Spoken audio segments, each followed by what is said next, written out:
Hello everyone, wish you all a very good evening. मेरी voice audible है सभी को?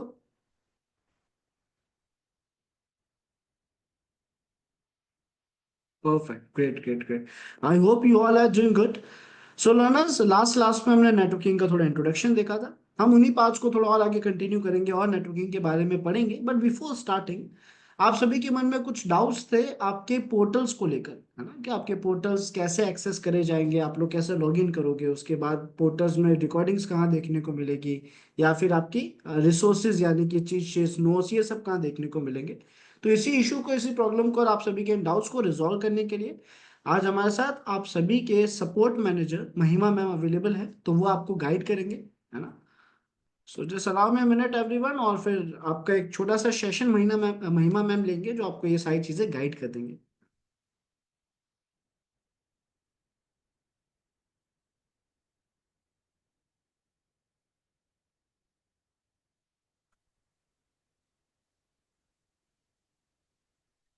Hello, sir. Good evening. Very good evening. I hope you are well, sir. I am good, I am good. Okay. Hi, everyone. Mahima Albert this side. I am your support manager. And ज़्यादा नहीं, मैं कुछ आज आपके 10 to 15 minutes लूंगी, जिसमें I'll be sharing the information, the resources we provided to you, which will help to make your journey more easier, more smoother. So we have muted you for a while, but still, if you find any kind of doubt and confusion, you can raise your hand. We'll unmute you for that. तो चलिए एक काम करते हैं ना, कि क्या है कि इस बैच में बहुत सारे स्टूडेंट हैं जो हमारे साथ डिफरेंट स्टेट से बिलोंग करते हैं, डिफरेंट सिटीज से बिलोंग करते हैं, राइट? कुछ स्टूडेंट्स हैं, कुछ वर्किंग प्रोफेशनल्स हैं। तो सब अपने अपने नेम्स ना चैट बॉक्स में ड्रॉप करेंगे। एंड हम एक छोटा सा इंट्रोडक्शन लेंगे along with your cities, with your countries और with the state where you belongs, right? तो आप सभी को चैट बॉक्स में ड्रॉप करने हैं अपने names. I am waiting to see you all.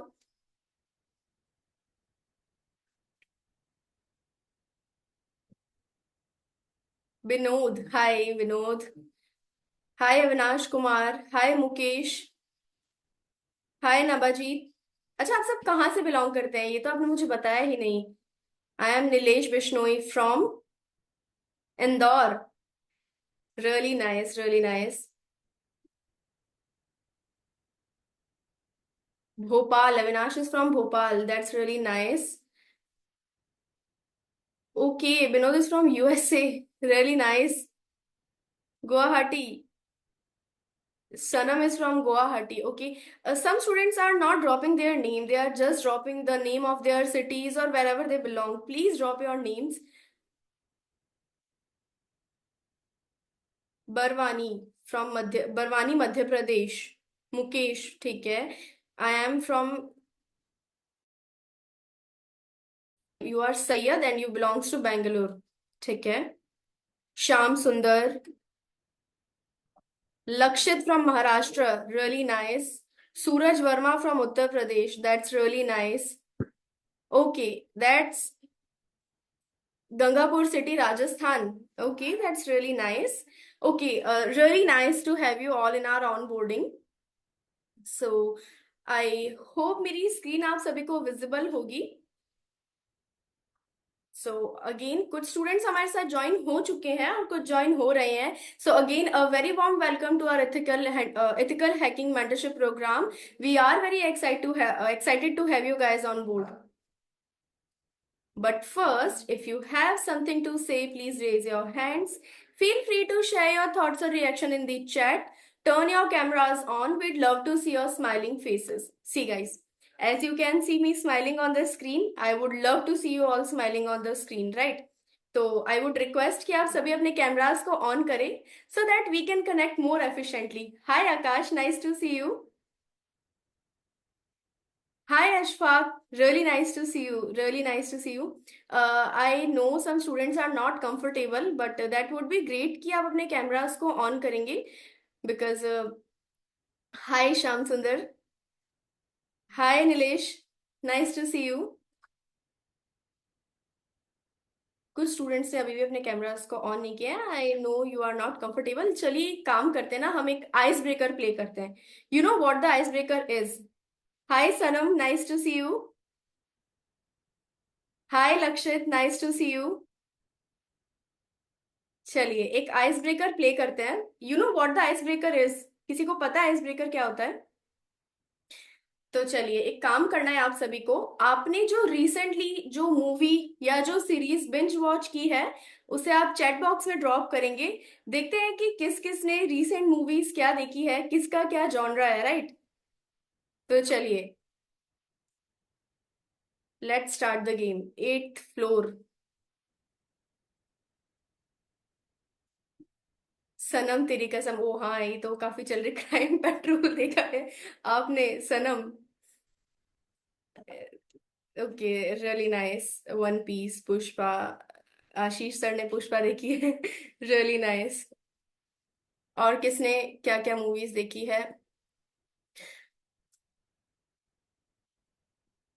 O, that's scary movie. Ashfaq. Captain America, हाँ आकाश कुमार, आप देख सकते हैं Captain America. That's really nice. You are watch Vinod, you are watching Panchayat. Stree and स्त्री टू। That's really. आती हूँ, मैंने अभी रिसेंट मूवी देखी थी twelfth fail, which is a really nice movie. Actually क्या है, ट्वेल्थ फेल जो है, it is based on the aim of a boy who belongs to a village जहाँ पे कोई रिसोर्सेज नहीं होती है। तो दैट्स रियली नाइस मूवी। मैं आप सभी को सजेस्ट करूंगी कि आप भी देखिए कि twelfth fail is a really nice movie. तो चलिए, अभी भी कुछ स्टूडेंट्स ने अपने कैमरास को ऑन नहीं किया है, तो it's okay, I won't force you. आगे बढ़ते हैं। ये जो आपका एथिकल हैकिंग मेंटरशिप प्रोग्राम है, in this we provide 3 projects, 12 assignments and 50 tools. After that, here are our mentors. We have Ankur sir in ethical hacking and Ashish sir. And as you all know that Ashish sir will be your leading mentor. Ashish sir आपको throughout your journey lead करेंगे. And if you have Ashish sir, I guess you don't need any kind of confusion. आपको कोई confusion नहीं होनी चाहिए, right? Now here comes to our LMS navigation. ये है आपका लर्निंग मैनेजमेंट सिस्टम जो कि हम प्रोवाइड कराते हैं, जहाँ पे आपको आपकी सारी डेली लाइफ सेशन की रिकॉर्डिंग्स मिल जाती है, राइट? तो इसके लिए आपको क्या करना होता है, सबसे पहले तो मैं रिक्वेस्ट करूंगी कि आप एलएमएस को अपना बुकमार्क बना ले, बिकॉज ये through out your journey help करने वाला है, राइट? अभी एक काम करते हैं ना कि मैं आपको दिखा देती हूँ मेरी स्क्रीन। क्या आप सबको विजिबल है? Is my screen visible to you all?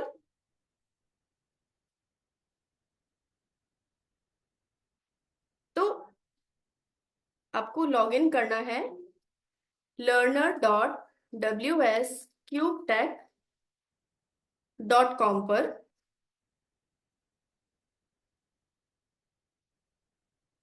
Okay, I guess we are facing some network issue.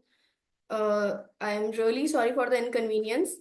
कुछ नेटवर्क इशू की वजह से ये ओपन नहीं हो पा रहा है, but it's okay, I will tell you orally कि आपको अपने ब्राउजर को ओपन करना है। आपको learner.wscubetech.com पर जाना है। वहां पर आपको मिल जाएगा आपका रिसोर्सेज हब एंड आपकी डेली लाइव सेशन रिकॉर्डिंग्स, ठीक है? एज यू नो, आपका जो बैच कोड है वो रहने वाला है 385। जब आप क्लिक करेंगे तो आपको कुछ ऐसा इंटरफेस दिखाई देगा। आपको लॉग इन करना है अपने रजिस्टर्ड ईमेल एड्रेस से and the password which is provided to you. After clicking on log in, आपको आपका ethical hacking course and resources अब मिलेगा। जब आप एथिकल हैकिंग पर क्लिक करेंगे तो कुछ ऐसा इंटरफेस देखने को मिलेगा आपको, जहां पे you will get the daily live session recordings from your chapter and all the necessary, जिसमें आपको आपके जित बाय चांस इन केस आपका कोई सेशन मिस हो जाता है तो आपको वहां पे रिकॉर्डिंग मिल जाएगी। बट मैं आपसे रिक्वेस्ट करूंगी कि आप रेगुलर अपनी क्लास में बने रहें, अपनी क्लास को मिस ना करें, क्योंकि आपको जो भी डाउट एंड कंफ्यूजन है ना, वो आप ऑन द स्पॉट क्लियर कर सकते हैं, राइट? ऐसा होता है ना कि कई बार कुछ students, for the rare case, for in rare case आप नहीं क्लियर कर पाते हैं, तो उसके लिए आप डाउट सेशन में क्लियर कर सकते हैं। बट स्टिल आप रेगुलर बेसिस पे अगर अपनी क्लासेस ज्वाइन करेंगे तो किसी भी टॉपिक से पीछे नहीं रहेंगे। After that we have resources hub. As you all, I hope you all know that what resources hub actually is. और अगर आपको नहीं पता तो मैं आपको बता देती हूँ कि जो रिसोर्सेज हब है, it is packed with many essential materials like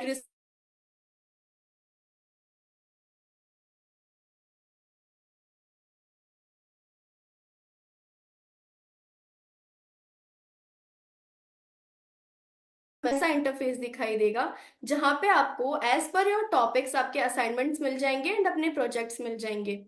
तो और this will be very helpful for you guys. आपको रिसोर्सेज आपको भी रेगुलर बेसिस पे गो थ्रू करना है, रिसोर्सेज आप में भी एक्टिव रहना है। Up next we have community group. आप सभी को अपने बैच कोड्स के अकॉर्डिंग आपके कम्युनिटी ग्रुप मिल गए होंगे। अगर आप लोग अपनी कम्युनिटी में एडेड हैं तो can you please react with a thumbs up so that I can be able to understand कि हाँ चलिए आप सभी को आपके जो कम्युनिटी ग्रुप्स हैं वो मिल गए हैं।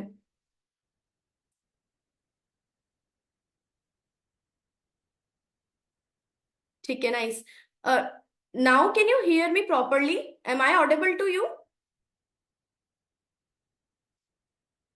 ओके, ठीक है।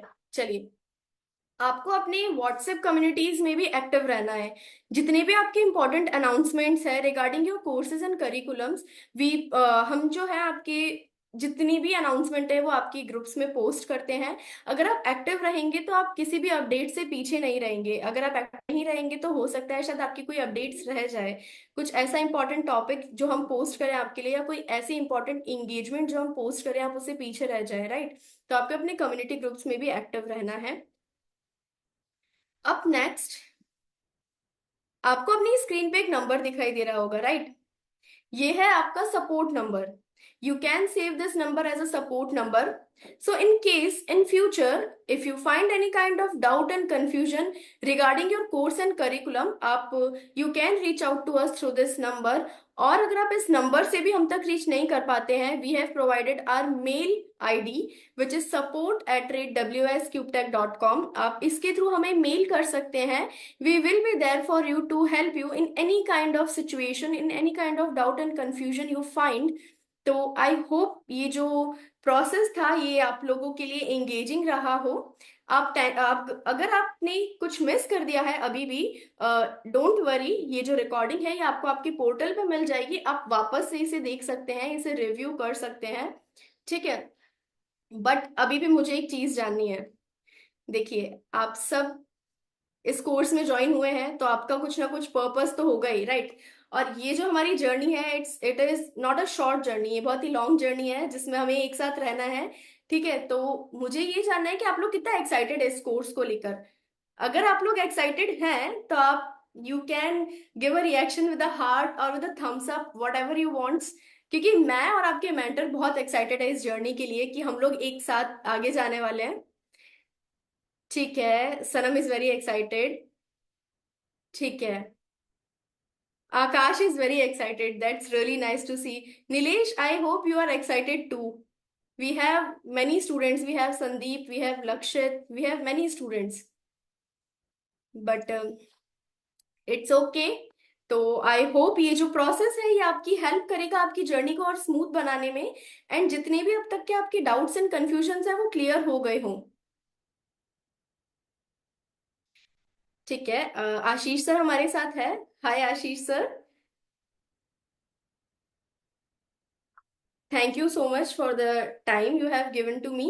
And I thank hope you सभी मैम, को आपकी सब वजह कुछ आपकी क्लियर मदद होगा। से काफी डाउट्स आई होप क्लियर हो गए होंगे सभी के, है ना? So thank you for joining. Thank you sir, thank you so much.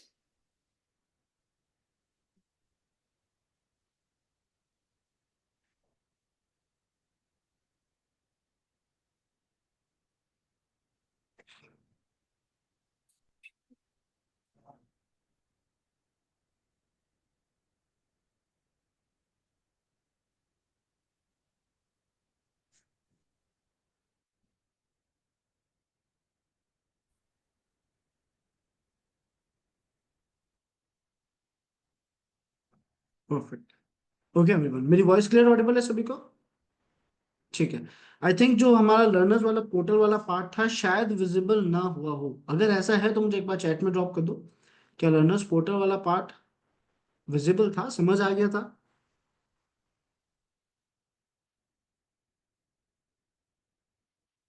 मेरे को मैसेज करने के लिए हो सकता है एकदम से ड्रॉप ना हो चैट में मैसेज, तो पहले टू पे क्लिक करना, फिर डब्ल्यू एस क्रिप्टा को वापस सिलेक्ट करना, तो मैसेज ड्रॉप हो जाएगा।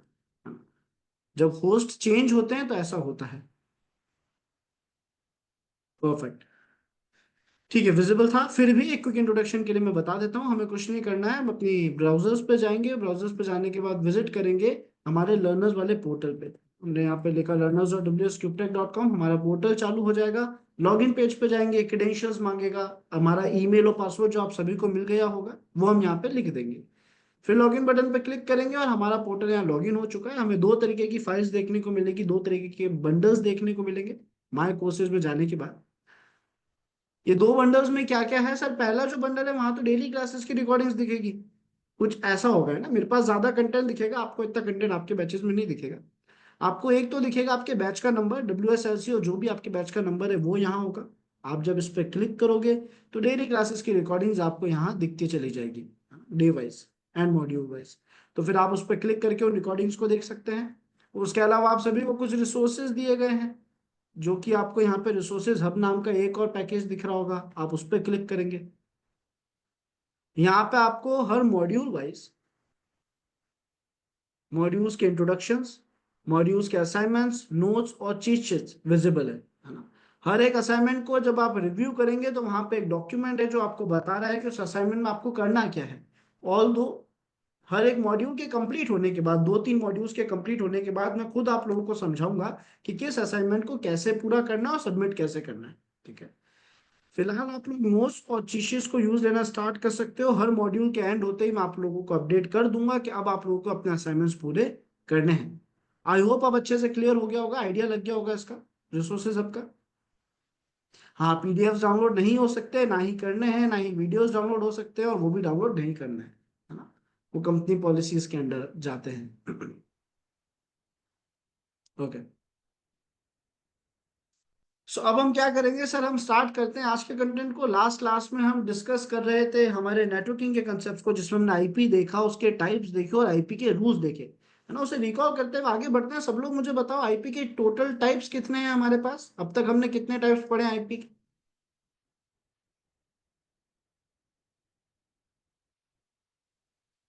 क्या क्या है वो चार टाइप्स? Very good. चार टाइप्स क्या क्या है वो बता दो।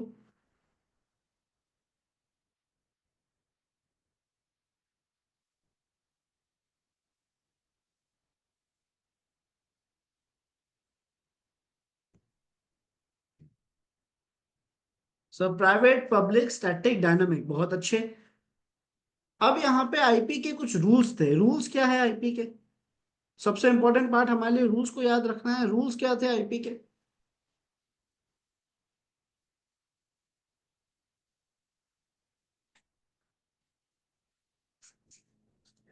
प्राइवेट केवल प्राइवेट आईपी से कम्युनिकेट कर सकता है, वो भी अपने नेटवर्क में, which is local area network. Public IP केवल और केवल पब्लिक आईपी से बात कर सकता है, वो भी अपने नेटवर्क विच इज वैन में, वाइड एरिया नेटवर्क में। पब्लिक कभी प्राइवेट से डायरेक्ट बात नहीं कर सकता, और प्राइवेट कभी पब्लिक से डायरेक्ट बात नहीं कर सकता। ये रूल है, ये हमें याद रखना है। और आज हम पढ़ने वाले हैं मैक एड्रेस के बारे में। बिफोर स्टार्टिंग कुछ डाउट है शायद आप में से किसी के, तो वो मैं एक बार क्लियर कर देता हूँ, फिर आगे बढ़ते हैं। यस आकाश? सर मेरी चैट सर कभी कभी जा रही है और सर कभी कभी नहीं जा रही है। ठीक है, टू क्या आ गया? आपने WS गुप्ता को सिलेक्ट करा आकाश? हाँ सर वो तो सिलेक्टेड है ऑलरेडी। सिलेक्टेड है। एक बार यस एक सर। मैसेज ड्रॉप करो, कुछ भी, कोई भी एक रैंडम मैसेज ड्रॉप करो मुझे एक बार। अब जा रहा है सर। ठीक है। सर कभी जा परफेक्ट। रहा है कभी ये नहीं जा रहा है। अब अगर ऐसा हो ना जाए तो मुझे बता देना, अपन चेक कर लेंगे, है ना। Okay okay sir. Okay, great. Sir Mac address exactly है क्या?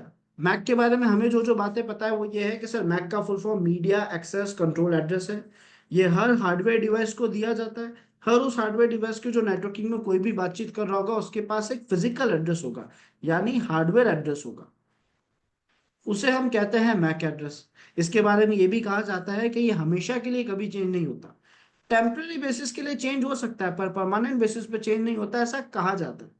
शायद हम आगे चल के कुछ हैकिंग अटैक्स के जरिए, कुछ हैकिंग नॉलेज की मदद से इस बात को गलत साबित कर सके। शायद हम परमानेंट बेसिस पे इस मैक एड्रेस को चेंज कर पाए। ठीक है, फिलहाल आगे बढ़ते हैं, देखते हैं मैक एड्रेस दिखता कैसा है। मैक का फुल फॉर्म फिर से देख लेना, मीडिया एक्सेस कंट्रोल एड्रेस। कुछ ऐसा दिखता है हमारा मैक एड्रेस। मैक एड्रेस को अगर हम ध्यान से देखें तो यहाँ टोटल 6 पेयर्स हैं, pair number 1, pair number 2, pair number 3, 4, 5 and 6। ये जो पेयर्स हैं ये बने कैसे हैं, तो सर 0 से 9 नंबर्स तक के कॉम्बिनेशन से और A से F तक अल्फाबेट्स के कॉम्बिनेशन से ये बने हैं। मैं कोशिश कर रहा हूँ आपके सामने कोई ऐसी टेक्निकल टर्म ना लाऊं फिलहाल जो आपको बहुत ज्यादा कंफ्यूज करे। जितना हमारे लिए हैकिंग के लिए समझना जरूरी है मैं उस टेक्निक में आपको सिखा रहा हूँ। ठीक है, 0 से 9 और A से F तक के अल्फाबेट्स को मिलाकर एक मैक एड्रेस बनाया जाता है। मैक एड्रेस की साइज की बात करें तो हर इसका पेयर जो है वो 8 बिट्स यानी 1 बाइट का है। तो टोटल मैक एड्रेस हो जाता है 6 बाइट्स का, 48 बिट्स का। हमें ये जानना है कि क्या मैक एड्रेस की मदद से भी किसी को ट्रैक करा जा सकता है। क्या लगता है आप लोगों को, क्या मैक एड्रेस की मदद से किसी को ट्रैक करा जा सकता है, यस और नो? सर वैसे हमें ये तो कंफर्म पता है कि जब भी किसी को भी कोई एड्रेस अलॉट करा जाता है तो वो रैंडम नहीं होता, उसके साथ कोई मीनिंग छुपा हुआ होता है। और शायद वो मीनिंग किसी को ट्रैक करने में मदद करे, भले ही बहुत एक्यूरेट लेवल पे ना करे बट शायद करे। तो शायद ये भी वो डेटा लेकर चल रहा होगा और ये भी किसी को ट्रैक करने में मदद करेगा। हाँ या ना, इसका जवाब अभी हमें मिल जाएगा। ठीक है, अगर मैं इस पेयर को ध्यान से देखूं, पूरे मैक एड्रेस को ध्यान से देखूं, तो हम इसको 2 पार्ट्स में डिवाइड कर रहे हैं। स्टार्टिंग के 3 पेयर्स अलग और लास्ट के 3 पेयर्स अलग। स्टार्टिंग 3 पेयर्स को एक नाम दिया गया है, एक टेक्निकल नेम दिया गया है OUI, ऑर्गेनाइजेशनल यूनिक आइडेंटिफायर्स, जिसको हम इजी लैंग्वेज में, OUI का मतलब तो ऐसे समझ नहीं आया होगा कि sir organisational organisational unique identifier है क्या। तो उसको इजी लैंग्वेज में हम कहते हैं वेंडर्स एड्रेस। क्या कहते हैं? Vendors address. वेंडर्स एड्रेस मतलब सर उस कंपनी का एड्रेस जो डिवाइसेस को बना रहा है, मैन्युफैक्चरर का एड्रेस। दूसरी लैंग्वेज में मैन्युफैक्चरर का एड्रेस कहेंगे। स्टार्टिंग के 3 पेयर्स जो हैं ये डिफाइन करते हैं कि ये पेयर्स किस मैन्युफैक्चरर को दे रखे थे। भाई जो भी हार्डवेयर डिवाइसेस हैं उनको मैक एड्रेस कौन देगा? जो उन हार्डवेयर डिवाइसेस को बना रहा है। तो हर वो कंपनी जो हार्डवेयर डिवाइसेस को बना रहे हैं, यानी वो वेंडर्स, वो मैन्युफैक्चरर जो हार्डवेयर डिवाइसेस को क्रिएट कर रहे हैं, उन्हें मैक एड्रेस दिया जाता है। वो अपने डिवाइसेस को एक एक मैक एड्रेस अलॉट करते हैं। तो स्टार्टिंग के 3 पेयर्स तो उन कंपनीज को डिफाइन करने में मदद कर रहे हैं जो डिवाइसेस को बना रहे हैं, है ना। लास्ट के 3 पेयर्स जिन्हें NIC कहा जाता है, नेटवर्क इंटरफेस कंट्रोलर कहा जाता है, ये होता है device ID. Just because market में नंबर ऑफ हार्डवेयर डिवाइसेस बहुत सारे हैं, है ना। आज हर एक ह्यूमन के पास 4 से 5 डिवाइसेस हो जाते हैं। मैं केवल मोबाइल लैपटॉप्स की बात नहीं कर रहा, मैक एड्रेस जिन डिवाइसेस के पास है वो 4 से 5 बहुत आसानी से हो जाते हैं। हमारे लैपटॉप में 2-2 डिवाइसेस होंगे जिनके पास अपने मैक एड्रेसेस होंगे। तो नंबर ऑफ हार्डवेयर ज्यादा है जिन्हें मैक एड्रेसेस चाहिए। तो इतने सारे हार्डवेयर डिवाइसेस को यूनिकनेस डिफाइन करने के लिए सबको अलग अलग एड्रेस देना पड़ेगा। तो एटलीस्ट 3 पेयर्स तो चाहिए हैं, 3 पेयर्स के कॉम्बिनेशंस तो चाहिए हैं इतने सारे डिवाइसेस को यूनिक पहचान, यूनिक आइडेंटिटी देने के लिए। तो लास्ट के 3 पेयर डिवाइस को डिफाइन करते हैं, स्टार्टिंग के 3 पेयर कंपनी को डिफाइन करते हैं। यहां तक का प्रोसेस तो हमें क्लियर हुआ, है ना। अब हमें ये जानना है कि ये अपने साथ क्या इंफॉर्मेशन या क्या डेटा लेके चल रहे हैं। तो हमने कल भी एक फॉर्मेट क्लियर करा था, एक है ना, एक ट्रिक हमने सीखी थी जिसमें हम किसी भी एड्रेस के पीछे का मीनिंग या डेटा एक्सट्रैक्ट कर सकते हैं। उसके लिए हमें खुद से एक सवाल पूछना होता है। सबसे पहला सवाल क्या पूछा जाता है? हमें पहले किस क्वेश्चन का आंसर ढूंढना पड़ता है अगर हम इस डेटा का, अगर इस नंबर के पीछे का इंफॉर्मेशन निकालना चाहते हैं तो? अब तक तो याद हो जाना चाहिए सभी को। Yes everyone?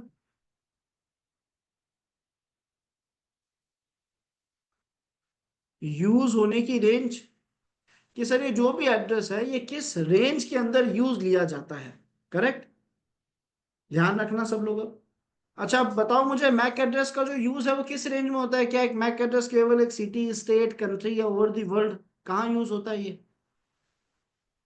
कहाँ तक यूज हो सकता है ये?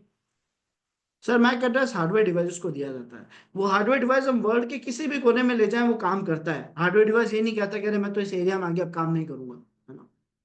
हर एरिया में हार्डवेयर डिवाइसेस वर्क करते हैं। इसका मतलब इसका जो यूज होने का रेंज है वो वर्ल्ड है, ओवर दी वर्ल्ड ये यूज हो रहे हैं डिवाइसेस।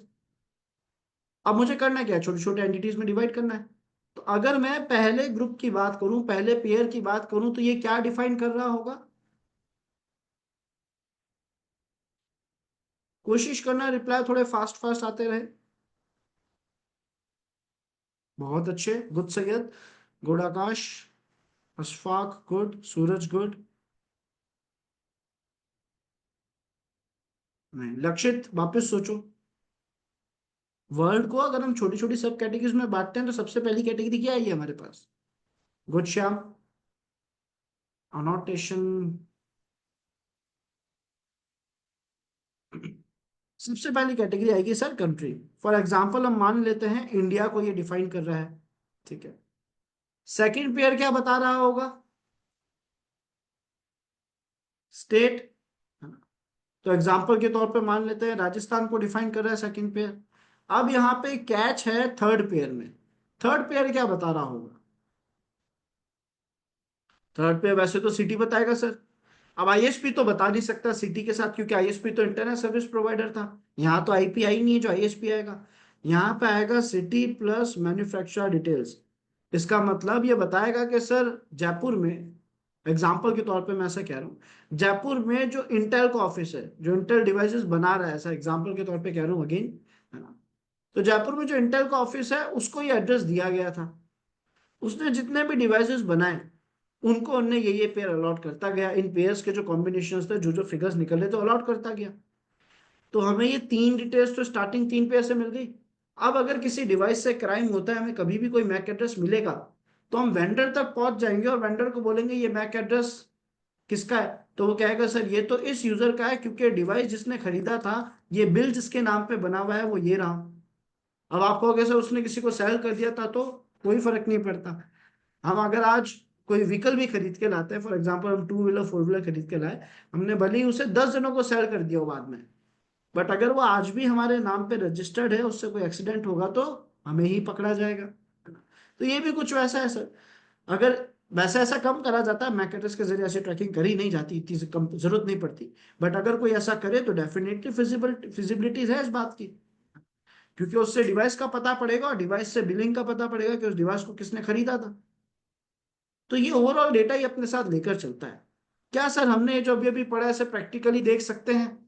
आगे बढ़ेंगे देखेंगे प्रैक्टिकली हाँ या ना, पर मुझे बताओ क्या इतना बात सभी को क्लियर हुआ?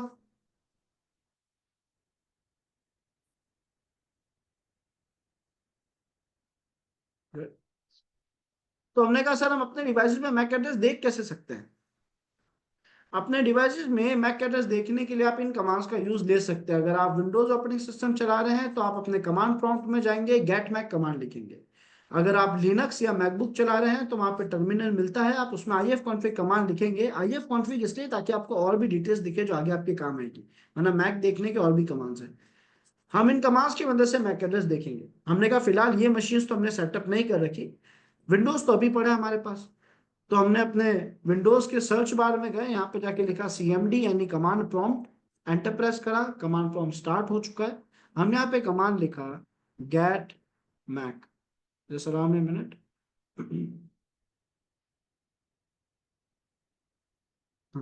हमने यहाँ पे गेट मैक कमांड लिखा और एंटर प्रेस करा।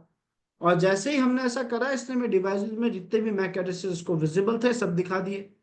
हमने इनमें से एक मैक एड्रेस कॉपी किया, ठीक है, कोई भी एक मैक एड्रेस कॉपी किया। ये इसीलिए किया कि हमने जो अभी अभी पढ़ा है हम उस बात को कंफर्म करना चाहते हैं। हमने पढ़ा मैक एड्रेस अपने साथ ये इन्फॉर्मेशन लेके चलता है, तो क्या हम देख सकते हैं जैसे हमने आईपी में देखा था? तो हम चलते हैं हमारे ब्राउजर पे और हमारे ब्राउजर पे जाके हमने यहाँ पे लिखा मैक लुकअप, एंटर प्रेस करा। कुछ वेबसाइट मेरे पास आई है, मैं वेबसाइट को ओपन कर दूंगा। पहली वेबसाइट ओपन कर दी, दूसरी कर दी, स्टार्टिंग की 4 वेबसाइट मैंने ओपन कर दी, ठीक है। पहली वेबसाइट में गया, मैक एड्रेस पेस्ट करा, सर्च पे क्लिक करा, देखते हैं क्या और कितना डेटा लेकर आता है।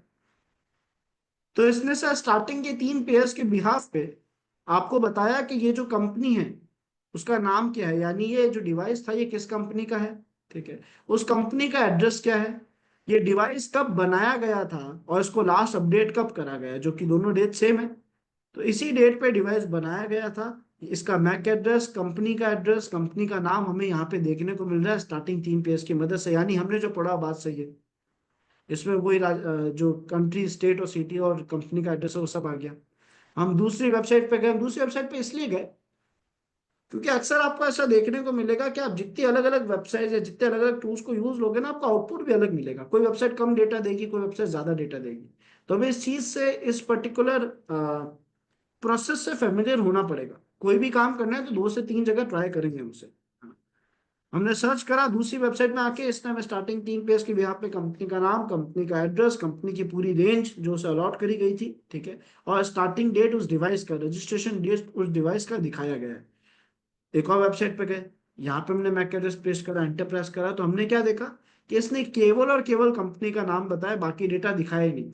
अब सोचो अगर मैं पहली बार इस वेबसाइट पे विजिट करता और दूसरी वेबसाइट पे जाता ही नहीं, तो वो बाकी डेटा तो मुझे दिखता ही नहीं, डिवाइस कब बनाया गया, कंपनी का एड्रेस क्या, XYZ कुछ नहीं पता पड़ता। इसीलिए हम एक से ज्यादा प्लेटफॉर्म्स को यूज लेकर देखते हैं कि हमें ज्यादा से ज्यादा डेटा मिले। Is that clear everyone? Last platform है, यहाँ भी ट्राई कर लेते हैं। अब यहाँ आप देखोगे तो इसने बहुत डिटेल में डेटा दिखाने की कोशिश करी है ना। बहुत अच्छे से कंपनी का एड्रेस बताया, कंपनी का नाम बताया, उसकी लोकेशन डिफाइन करी मैप के जरिए, है ना, और अगेन रजिस्ट्रेशन डेट दिखाई यहाँ पे। सो इस तरीके से हम मैक एड्रेस से रिलेटेड भी डेटा एक्सट्रैक्ट कर सकते हैं, इंफॉर्मेशन कलेक्ट कर सकते हैं। क्या ये बात सभी को समझ आई, क्लियर हुआ अच्छे से?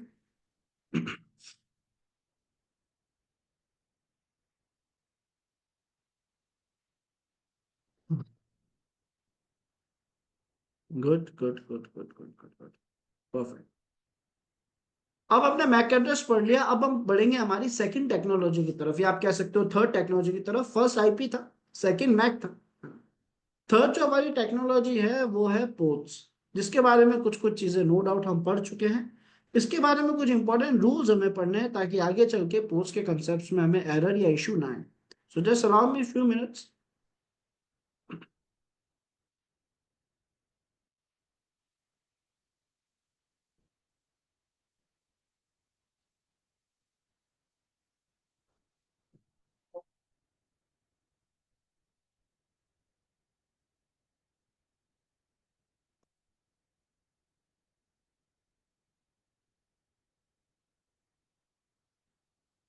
यस सनम। सर वो IP6 वर्जन IP का वो तो पढ़ा ही नहीं। हाँ, एक्चुअली सनम अभी हम उस IPv6 वर्जन को नहीं पढ़ेंगे, और तो उसका एक बहुत छोटा सा पॉइंटर है हमारे सिलेबस में, लेकिन फिर भी हम उसे आगे चल के पढ़ेंगे ताकि हम अच्छे से समझ आए।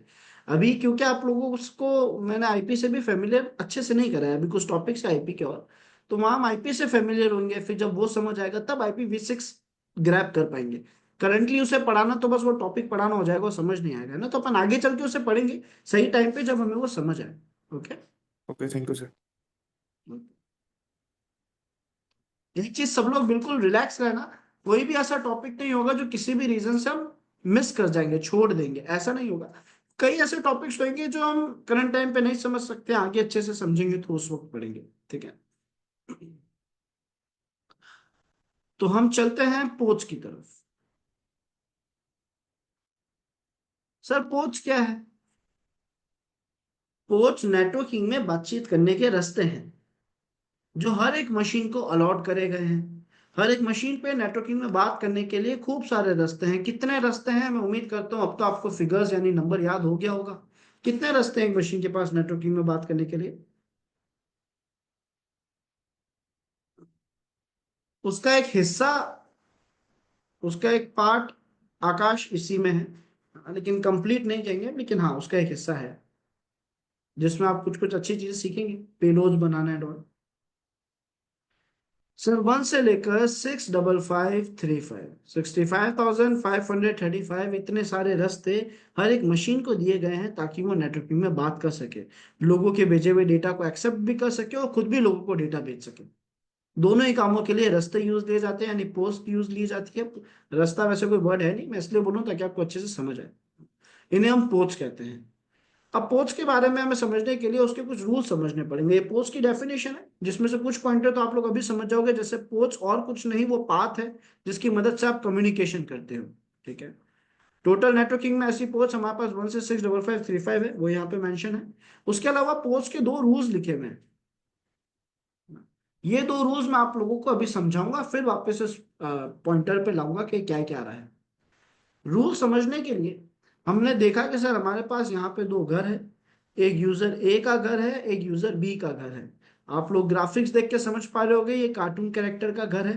अगर हमने कार्टून्स अच्छे से देखे हैं, हमें रिकॉल कर पा रहे हैं अगर हम, तो ये दो कार्टून्स कैरेक्टर्स के घर हैं, यूजर ए यूजर बी है। और दो, एक शिजुका है और एक नोबिता है। दोनों को आपस में बातचीत करनी है, बुक या फिर कोई चीज कुरियर करनी है, कम्युनिकेशन करना है।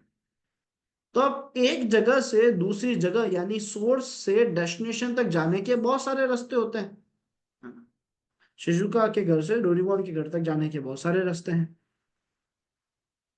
मान लेते हैं फिलहाल यहाँ पे केवल चार रास्ते हैं। वैसे तो नेटवर्किंग में 65535 रास्ते हैं, बट हमने कहा मान लेते हैं चार रास्ते हैं। गली नंबर 1, गली नंबर 2, गली नंबर 3, गली नंबर 4। दोनों के पास अपना अपना एड्रेस जरूर है। 1.1.1.1 इसका एड्रेस है मान लेते हैं, और 2.2.2.2 इसका एड्रेस है। तो आपस में बात तो कर सकते हैं, लेकिन अगर शिजुका गली नंबर 4 के जरिए कोई चीज कुरियर कराती है डोरेमोन को यानी नोबिता को, और नोबिता अगर गली नंबर 1 पे खड़ा हुआ वेट कर रहा है उस कुरियर का, यानी गली नंबर 4 पे कोई रिसीवर है ही नहीं जो पैकेट रिसीव करे, तो ऐसे में क्या होगा? हम सबके साथ कभी ना कभी ऐसा हुआ होगा, कोई हमारा कुरियर आया होगा किसी अमेजोन या कहीं से, और घर पे कोई रिसीवर ही नहीं होगा जो उस पैकेट को रिसीव करे। तो क्या होता है ऐसे में? पैकेट डिलीवर नहीं होता, अपनी डेस्टिनेशन तक नहीं पहुंचेगा, रिटर्न हो जाएगा। यही होगा। नेटवर्किंग का भी यही कहना है। नेटवर्किंग में पोच का पहला रूल ये है कि सर जिस रास्ते पे पैकेट भेजा है, जिस रास्ते पे हमने आपको एक मैसेज या पैकेट भेजा है, वहां पे रिसीवर होना जरूरी है। यानी दूसरी लैंग्वेज में कहे तो उस पोर्ट का ओपन होना जरूरी है। अगर पोर्ट ओपन है, वहां पे एक रिसीवर है, तो आपकी बातचीत होगी, आपका पैकेट पहुंचेगा। लेकिन अगर पोर्ट पे कोई रिसीवर है ही नहीं, पोर्ट ओपन नहीं है, आप पोर्ट नंबर 1 पे वेट कर रहे हो, हमने पोर्ट नंबर 4 पे पैकेट भेजा है, तो बातचीत नहीं हो सकती। ऑब्वियस है, कोई रिसीवर नहीं है। ये पोर्ट का पहला रूल है। जिस रास्ते पे पैकेट भेजा उसको ओपन होना जरूरी है, वहां पे एक रिसीवर होना जरूरी है। पोर्ट का पहला रूल है और लॉजिकल रूल है। सेकेंड रूल क्या है? सेकेंड रूल का ये कहना है कि सर जैसा आप देख सकते हो, ये जो रास्ते हैं, ये बहुत ही हमने बहुत ही थिन रास्ते बनाए हैं यहाँ पे। असल में सेकेंड रूल ये कहता है कि एक रास्ते को एक बार में एक ही जना यूज लेगा। ये सेकेंड रूल कह रहा है, एक रास्ते को एक बार में एक ही जना यूज लेगा। इस बात का क्या मतलब है? तो मान लेते हैं शिजुका के घर से बाहर जाने के, केवल शिजुका के घर से बाहर निकलने के चार रास्ते थे। गली नंबर 1, गली नंबर 2, गली नंबर 3, गली नंबर 4। ये चारों रास्तों के जरिए बाहर निकला जा सकता था, ऐसा एग्जाम्पल के तौर पर मान लेना। अगर शिजुका गली नंबर 4 को यूज ले रही है कोई डेटा भेजने के लिए, मान लो डीटीडीसी कंपनी की मदद से, डीटीडीसी कंपनी की मदद से कोई डेटा भेज रही है, तो इस रास्ते को यानी गली नंबर 4 को फिलहाल डीटीडीसी यूज ले रहा है। पोर्ट का ये कहना है कि अगर ये रास्ता डीटीडीसी यूज ले रहा है, तो जब तक डीटीडीसी पोर्ट 4 को यूज ले रहा है, तब तक इस घर का कोई भी यूजर इस रास्ते के जरिए किसी से बात नहीं कर सकता, इस रास्ते को यूज नहीं ले सकता। आप गली नंबर 3 को यूज ले लो, 2 को ले लो, 1 को ले लो, चलेगा। लेकिन जब तक ये रास्ता पहले से यूज में है, तब तक आप इस रास्ते के जरिए बातचीत नहीं कर सकते। या तो डीटीडी से अपना काम खत्म करे, ये रास्ता फिर से खाली हो जाए, तो आप इस रास्ते को यूज ले सकते हो, अदरवाइज ये रास्ता आप यूज नहीं ले पाओगे। सेकंड रूल है। पहला रूल है जिस रास्ते में पैकेट भेजा उसको ओपन होना जरूरी है। दूसरा रूल है कि एक रास्ते को एक बार में एक ही जना यूज ले सकता है।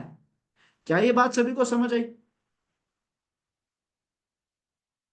क्लियर? इसे और अच्छे से क्लियर करने के लिए मेरे कुछ क्वेश्चंस है आप सभी से, उन क्वेश्चंस के आंसर्स दोगे तो और अच्छे लेवल पे क्लियर हो जाएगा। तो मान लेते हैं दो मशीन्स हैं, एक है मशीन बी और एक है मशीन ए। यूजर ए और यूजर बी है, दोनों को आपस में बातचीत करनी है। यूजर ए ने अपनी मशीन में जूम नाम के सॉफ्टवेयर को स्टार्ट करा। ठीक है, इसके पास बहुत सारे रास्ते हैं बातचीत करने के लिए, 1 से लेकर 65535 रास्ते हैं। जूम ने कहा कि मैं लोगों से बात करने के लिए जिस रास्ते का यूज लूंगा वो है पोर्ट नंबर 8080। एक रास्ता बता दिया कि इस रास्ते के जरिए मैं बातचीत करूंगा, जूम ने कह दिया। ठीक है, अब जूम ने क्या करा, जूम के जरिए हमने एक पैकेट भेजा यूजर बी को कि हम आपसे बात करना चाहते हैं। कौन से रास्ते पे भेजा? तो सर पोर्ट 8080 पे भेजा। यहाँ पे पैकेट पहुंच गया। बट इशू ये है यूजर बी के पास नेटवर्किंग में बात करने के कितने रास्ते हैं एवरीवन? सबके पास ये सर 1665535 है ना? इतने सारे रास्तों में से मैंने एक रास्ते पे पैकेट भेजा है। पोर्ट का पहला रूल कह रहा था जिस रास्ते पे पैकेट भेजा है उसका ओपन होना जरूरी है, वहां पे रिसीवर होना जरूरी है। सवाल ये है कि यूजर बी पोर्ट नंबर 8080 पे डेटा रिसीव कैसे करेगा? उसको क्या पता कि ये पोर्ट पे कोई मैसेज आया है? कैसे पता पड़ेगा?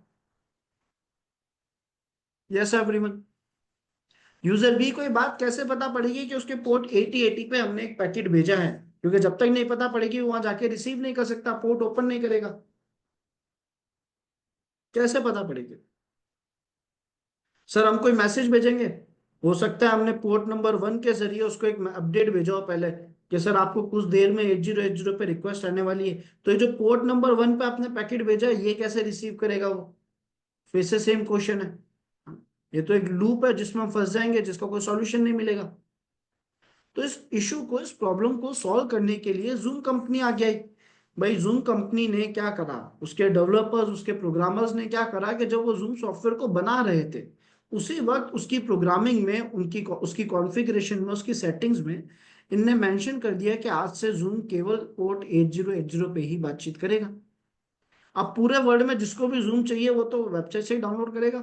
सबने ऑफिशियल जूम की वेबसाइट या जूम के प्ले स्टोर से, मतलब प्ले स्टोर से जूम ऐप को इंस्टॉल करा।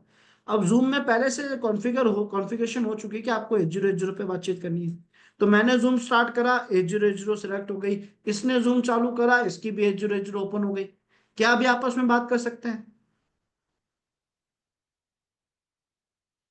अब कर सकते हैं। अदरवाइज कोई भी सिग्नल, कोई भी पैकेट इस इशू को रिजॉल्व नहीं कर सकता। हाँ। तो सर पहला प्रॉब्लम तो समझ आ गया, पहला सॉल्यूशन भी समझ आ गया कि भाई जिस रास्ते पे पैकेट भेजना उसको ओपन होना, रिसीवर ओपन होना, वहां पे एक रिसीवर होना जरूरी है ना? अब यहाँ एक और इशू हुआ क्या, कि सर जूम तो चल रहा था पोर्ट 8080 पे, हमने उतनी देर में स्काइप सॉफ्टवेयर को चालू करा। जब हमने स्काइप सॉफ्टवेयर को स्टार्ट करा तो कोइंसिडेंस ऐसा था कि स्काइप ने भी कहा कि मैं तो 8080 पे ही बात करूंगा। पहला सवाल, जब जूम इस रिश्ते को यूज ले रहा है और मैं स्काइप को चालू करूंगा यानी स्टार्ट करूंगा, तो क्या वो वर्क करेगा? नहीं सर, वो एरर देगा। एरर देगा कि जिस रास्ते को मैं यूज लेना चाहता हूं वो पोर्ट ऑलरेडी इन यूज है, पहले से कहीं यूज हो रही है। तो अब मैं क्या करूं? आप लोग यहां होते तो क्या करते? सर या तो हम जूम को उसका काम कंप्लीट करने तक का वेट करें, वो अपना काम कंप्लीट करे, स्पोर्ट को खाली करे, फिर हम उसे यूज लें। या फिर हम जूम को फोर्सफुली बंद कर दें और अपना काम करने लग जाएं। लेकिन अगर मैं चाहता हूं कि नहीं जूम भी चलता रहे और मैं स्काइप भी चलाऊं, तो एक ही तरीका है कि आप जूम स्काइप की सेटिंग्स में जाके उसकी पोर्ट चेंज कर दो। लेकिन ऐसा करना बहुत रेयरली ऐसा करा जाता है, ऐसा करना ही नहीं चाहिए। क्योंकि अगर आप ऐसा करोगे तो आप जिससे भी कम्युनिकेशन कर रहे हो वहां भी आपको कॉन्फ़िगरेशंस मैनेज करनी पड़ सकती है। गॉट इट एवरीवन, समझ आया?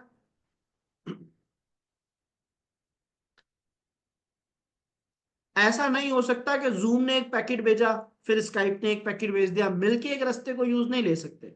जूम पूरा कम्युनिकेशन करे, कनेक्शन तोड़े, पोर्ट का यूज बंद करे, स्काइप उस रास्ते को यूज लेना स्टार्ट करे।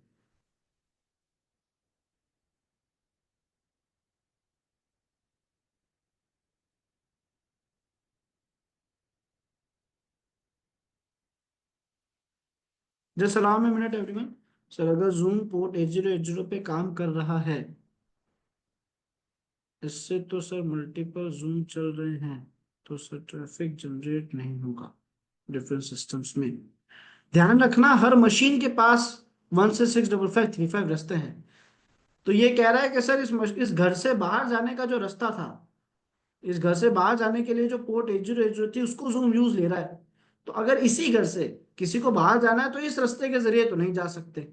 लेकिन अगर ये दूसरा घर का कोई यूजर कह रहा है कि मुझे जूम चलाना है, तो उसके घर में भी तो पोर्ट 8080 भी है, वो यूज ले अपना 8080। हर मशीन के पास 65535 रास्ते हैं। Got it?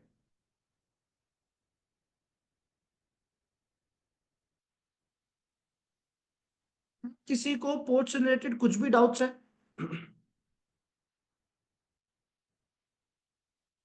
कोई भी तरीके का डाउट, कुछ भी ऐसी बात जो नहीं समझ आई हो, अगर है तो आराम से ड्रॉप करना, अपन सॉल्व करेंगे उससे। नहीं है? चलो गुड। हाँ, आकाश में काम करता हूँ, एक बार आपको म्यूट करता हूँ, पूछ लो आराम से, ताकि मैं अच्छे से क्वेश्चन भी समझ पाऊँ और अपन उसे रिजॉल्व कर देंगे। हैंड रेस करो एक बार। ठीक है, मिल गया। यस आकाश। सर मैं बोल रहा हूँ कि जैसे सर मल्टीपल जूम है, मतलब आप होस्ट कर रहे हैं, ठीक है। आपके पास तो सर एक ही पोर्ट है 8080, हमारे पास है सर अपने अपने, हम डिफरेंटेड पोर्ट हम यूज कर रहे हैं, ठीक है। तो सर आप हमसे कम्युनिकेट कर रहे हैं उसी पोर्ट पे, हम भी आपसे उसी उसी पोर्ट पे कम्युनिकेट कर रहे हैं। तो तो सर ये आप आपने कहा कि इसमें एक ही सेंटर होगा, एक ही रिसीवर होगा और वो एक ही पोर्ट यूज करेगा। बट सर यहाँ तो मल्टीपल हो गए ना। अच्छा, आप कह रहे हो सर खूब सारे लोग आपके रास्ते से बात करने आ रहे हैं, वो कैसे मैनेज होगा ऐसा? Yes sir. Got it. ठीक है, तो देखो बहुत ध्यान से समझना। इसने ये कहा कि जूम इस रास्ते के, जूम एक ही रास्ते के जरिए, सॉरी, जूम पोर्ट एजुरेजो को यूज ले रहा है, केवल जूम इस रास्ते को यूज ले सकता है। ये नहीं कहा कि इस रास्ते में एक बार में एक ही डेटा ट्रांसफर होगा। एक बार में आप सब लोग अपना अपना डेटा भेज सकते हो, लाखों हजारों करोड़ों लोग अपना डेटा भेज सकते हो, ये सबको मैनेज करेगा। लेकिन यूज जूम ही लेगा इस रास्ते को, है ना। तो जूम पे हम इतने सारे लोग जो जुड़े हुए हैं, इससे जूम को कोई फर्क नहीं पड़ रहा हम कितने जुड़े हुए हैं, हम एक बार में कितना डेटा भेज रहे हैं। मैं जब बोल रहा हूँ तो आपकी मशीन तक कितना डेटा आ रहा होगा, वो एक ही रास्ते से आ रहा है। लेकिन इस बात से फर्क नहीं पड़ता कि उस रास्ते पे कितना डेटा ट्रांसफर हो रहा है या कितने लोग डेटा भेज रहे हैं। बस इतनी सी बात है कि इस रास्ते को अगर जूम यूज ले रहा है तो जूम ही यूज लेगा। क्लियर है? सर ये क्वेश्चन थोड़ा सा आगे का है, बट मैं अभी पूछना चाह रहा हूँ अपने माइंड के क्लैरिफिकेशन के लिए। कि सर जैसे हम मल्टीपल पैकेट्स हम सेंड करते हैं किसी ट्रैफिक को हम जैम करने के लिए, तो वो सर ये पोर्ट में सेंड होते हैं क्या? Exactly exactly. आप नेटवर्किंग की कोई भी बातचीत करो, किसी से भी बातचीत करो, पोर्ट के बिना बातचीत होगी ही नहीं। पोर्ट तो वहां होगा ही होगा जिसके जरिए पैकेट मशीन तक पहुंचेगा।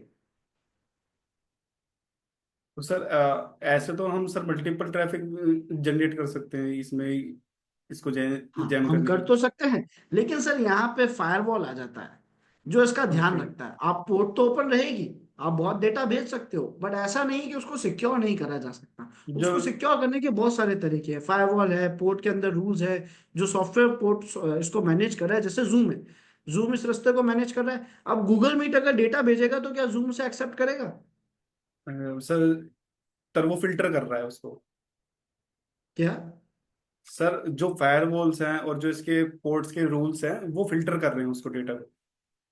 हाँ, पोर्ट्स ठीक। के रूल्स, जो सॉफ्टवेयर उसे मैनेज कर रहा है, जो फायरवॉल है, वो इनकी हम्म, सिक्योरिटी का हर तरीके से ध्यान रख सकता है, डेटा फिल्टर करेगा, एक्शंस पे ध्यान रखेगा, बहुत सारी चीजें मैनेज करता है। Okay okay okay sir, thank you. Okay, yes Ashfaq पूछो, एक एक करके पूछ लेना। यस सनम, हैंड रेस कर देना है ना। यस सर सनम। ये फायरवॉल क्या, मतलब ऐसा नहीं है कि फायरवॉल को हम ब्रेक कर सकते हैं? आगे का टॉपिक हम समझेंगे इस बारे में, फायरवॉल का एक हिस्सा आएगा अपने पास में, और फायरवॉल बाईपास होते हैं, है ना। लेकिन अभी इसको डिफाइन करना गलत रहेगा, सर कंफ्यूजन एक बढ़ती सर चली सर जाएगी। लास्ट क्वेश्चन सर, फेसबुक का फायरवॉल ब्रेक कर सकते हैं क्या? नहीं, एक्चुअली ऐसा नहीं होता। चाहे फेसबुक का हो, चाहे अमेजोन का हो, चाहे मेरा हो, चाहे डब्ल्यू एस टेक का हो, कंपनी से फायरवॉल ब्रेक होगा या नहीं होगा नहीं कह सकते। आप वहां पे स्कैनिंग करते हो, लंबा प्रोसेस एक्चुअली। फायरवॉल्स में रूल्स हैं, मैं ये ध्यान रखूंगा कि मैं बिना उसके रूल को तोड़ के डेटा लेके आ जाऊं, और ये मैं कंटिन्यूस कोशिश करता हूँ। अब चाहे वो फायरवॉल किसी का भी हो, हम कोशिश करते रहते हैं। कई बार थोड़ा बहुत डेटा मिलता है, कई बार नहीं मिलता है। Okay, thank you sir. यानी इम्पॉसिबल कुछ नहीं होता, पॉसिबिलिटीज होती है, बट आपको एफर्ट्स डालने पड़ते हैं। कंपनी के नाम से नहीं पता पड़ेगा कि वो हैक होगा कि नहीं होगा, आप ट्राई करोगे तब पता पड़ेगा। Okay okay, thank you sir. Yes Ashfaq. Sir मतलब आप जो उस टाइम पे बोल रहे थे कि अगर मैं जूम जूम ऐप का जो 8080 यूज कर रहा हूँ और उसके साथ एक और ऐप मैंने स्टार्ट किया और वही यूज करना चाहता हूँ, वही पोस्ट यूज करना चाहता हूँ, तो मतलब फिर वो नहीं हो सकता ना, जूम को पहले ऑफ करना पड़ेगा फिर उस पोस्ट में मतलब उस पोस्ट यूज कर सकते हैं हम। एग्जैक्टली 100%। मतलब इसका कोई और मतलब वो नहीं है कि जो वो पोस्ट यूज हो रहा है और दूसरा ऐप के लिए उसका एक अलग क्योंकि स्काई ऐप तो जूम का पोर्ट यूज नहीं करेगा ना, उसका तो एक अलग ही पोर्ट होना चाहिए। देखो एक्चुअली क्या है, जैसे मान लेते हैं जूम के प्रोग्रामर्स ने, जूम की कंपनी ने जब जूम में पोर्ट 8080 डाला तो उन्होंने मार्केट में ये नहीं कह सकते कि 8080 मैं यूज ले रहा हूँ तो कोई और यूज नहीं लेगा, कोई भी ले सकता है। पोर्ट कोई खरीद नहीं पाता कि ये खरीदी आज से पोर्ट मिली है मैं ही चलाऊंगा, नहीं होता ऐसा। तो पोर्ट क्या है, कोई भी चला लेता है, कोई भी सॉफ्टवेयर बोल देगा मैं भी इस पोर्ट को यूज लूंगा। तो कभी कभार ऐसा कोइंसिडेंस होता है, अगर आप में से किसी ने वेब डेवलपमेंट करी है तो आप लोग एक टूल यूज लेते हो कि जैम्प। अक्सर उसमें एक एरर देखने को मिलता था कि भाई पोर्ट 80 या 44 या कोई भी एक पोर्ट पहले से ही यूज है, पहले से यूज आ रही है, तो आपको चेंज करनी पड़ती थी। यानी ऐसा हो सकता है, कोइंसिडेंस कभी कभार होता है, बहुत रेयरली ऐसा देखने को मिलता है, लेकिन ऐसा हो सकता है कि भाई दो सॉफ्टवेयर है, दोनों बोल रहे हैं एक रास्ते पे बात करेंगे, फिर एक सॉफ्टवेयर काम नहीं करेगा जो लेट चालू हुआ होगा। Got it? Okay sir, thank you sir, समझ गए। ओके। सो आई होप ये पोच का इतना कंसेप्ट सभी को क्लियर होगा। बाकी का पार्ट अपन नेक्स्ट क्लास में कंटिन्यू करेंगे, पोच के बारे में और पढ़ेंगे, पोच के कुछ टाइप्स भी है, फिर अपन प्रोटोकॉल्स की तरफ बढ़ेंगे, फिर देखेंगे कि ये सारी टेक्निक साथ मिलके काम कैसे कर रही है। पांचों को अलग अलग तो पढ़ा, बट नेटवर्किंग में ये आपस में रोल क्या प्ले कर रही है, कैसे काम कर रही है, वो जब पढ़ेंगे तो आपको और क्लैरिटी हो जाएगी। ठीक है?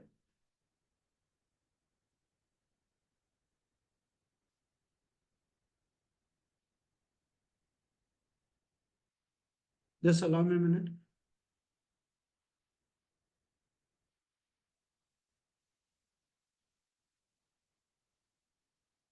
उसके लिए लक्षित एक टेक्नोलॉजी यूज ली जाती है, अगर आपको थोड़ा बहुत उसका आइडिया, तो मैं नाम बता देता हूँ, अभी कंफ्यूजन होगी उस बात को सुन के।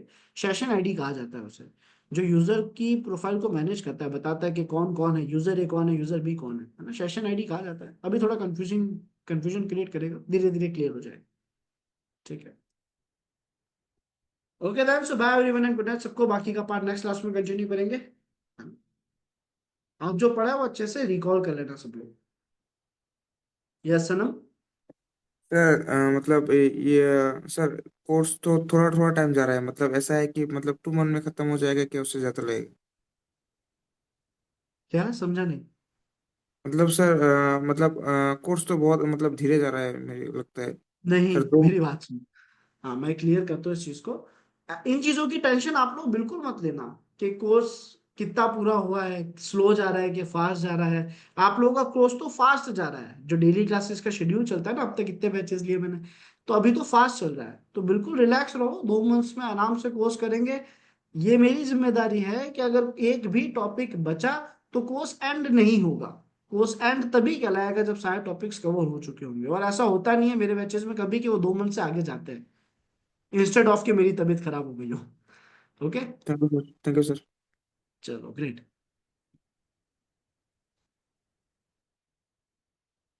यस अशफाक? सर मेरा एक प्रॉब्लम हो चुका है, मुझे आज नहीं कल पता चला। ये आउट क्वेश्चन है कि मेरा जो जीमेल है ना वो स्कैन होता है ना गूगल में, तो मैंने देखा कि वो मेरा डार्क वेब में कुछ लीक फीक हो चुका है मेरा जीमेल, और कुछ डिजिटल फुटप्रिंट या फिर कुछ ऐसा लीक हो गया है मेरा, पता नहीं। हाँ, एक कटआउट प्रो नाम का एक सॉफ्ट एप्लीकेशन था, वेबसाइट से लीक हो चुका है मेरा जीमेल, तो उसको फिर रिकवर वगैरह कैसे कर सकता हूँ सर मैं? लास्ट में जो आपने बोला एक बार फिर से रिपीट करो, क्योंकि वहां मैं मतलब सुन नहीं पाया अच्छे से। मेरा जो कटआउट प्रो नाम का एक वेबसाइट है ना, उधर से मेरा जीमेल लीक हो चुका है डार्क वेब में। क्या जीमेल का ईमेल एड्रेस लीक हुआ या पासवर्ड भी लीक हो गया? नहीं नहीं, पासवर्ड नहीं, बस ईमेल एड्रेस चला गया उधर से मेरा ईमेल एड्रेस डिजिटल। लीक हुआ है? हाँ, उधर से मैंने पेनटेस्टर.com नाम का एक वेबसाइट है, उधर चेक किया मेरा ईमेल एड्रेस, उधर देखे तो उधर दिखा रहा है कि मेरा डिजिटल फुटप्रिंट और कुछ लोकेशन वगैरह आईपी ऐसा कुछ लीक हो चुका है। कोई दिक्कत नहीं है, बिल्कुल टेंशन मत लो, कुछ भी नहीं है ना। बेसिक ये डेटा लीक लीक नहीं, बेसिक ये डेटा इंटरनेट पे रहता ही रहता है, चला ही जाता है। केवल आपका नहीं सबका है, मेरा भी ये डेटा रहेगा, है ना। इनफैक्ट अगर मेरे कुछ लीक कॉमन पासवर्ड है तो वो भी लीक होते हुए दिखते हैं कि लीक हो रहे हैं, बट एक्चुअली वो लीक नहीं हो रहे हैं, अभी उनकी लीक होने के चांसेस है। आपका जो ईमेल एड्रेस है, ईमेल एड्रेस घूमता है इंटरनेट पे, है ना। ईमेल एड्रेस ऐसा डेटा नहीं है कि प्राइवेट ही रहेगा, किसी को मिल नहीं सकता। तो आपके लिए हार्मफुल नहीं है अभी तक कहीं से भी। इंस्टेंट ऑफ कि आपको कहीं से भी आपका गूगल गूगल अकाउंट मैनेजर होता है, वो ये बताता है कि आपका पासवर्ड लीक हो चुका है। अगर ऐसा दिखता है तो पासवर्ड चेंज कर देना, आप डायरेक्ट सेफ हो और जाओगे। अच्छा, जो डिजिटल ठीक है। फुटप्रिंट लीक हो गया है उसका भी कुछ प्रॉब्लम नहीं है ना? वो कुछ दिखा रहा था डिजिटल फुटप्रिंट ऐसा। हाँ, वो जो फुटप्रिंटिंग है निकॉन्सिस में जो डेटा निकलता है, उसमें जो आपका ईमेल ईमेल कहीं भी निकल रहा है, उससे कोई दिक्कत नहीं है। Okay sir, thank you. ठीक, फिर भी मुझे एक स्क्रीनशॉट भेज देना जहां भी आपको आपका डेटा लीक होता दिख रहा है, मैं एक बार क्रॉस चेक भी कर लूंगा। यस सनम। सर मतलब साइबर सिक्योरिटी के अंदर में मतलब कुछ एग्जाम एग्जाम नहीं होता, गवर्नमेंट एग्जाम, अगर मतलब इंडिया को अगर हैकर्स की एक्चुअली जरूरत साइबर है तो? सिक्योरिटी की गवर्नमेंट हायरिंग नहीं होती, ठीक है, तो गवर्नमेंट एग्जाम्स नहीं होते।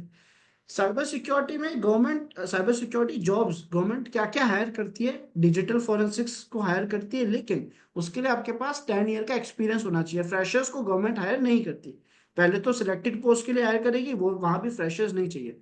तो डिजिटल फॉरेंसिक्स डिपार्टमेंट्स में गवर्नमेंट हायर कर रही है, लेकिन आपके पास कम से कम 7 to 10 ईयर्स का एक्सपीरियंस डिजिटल फॉरेंसिक्स में होना चाहिए, ठीक है।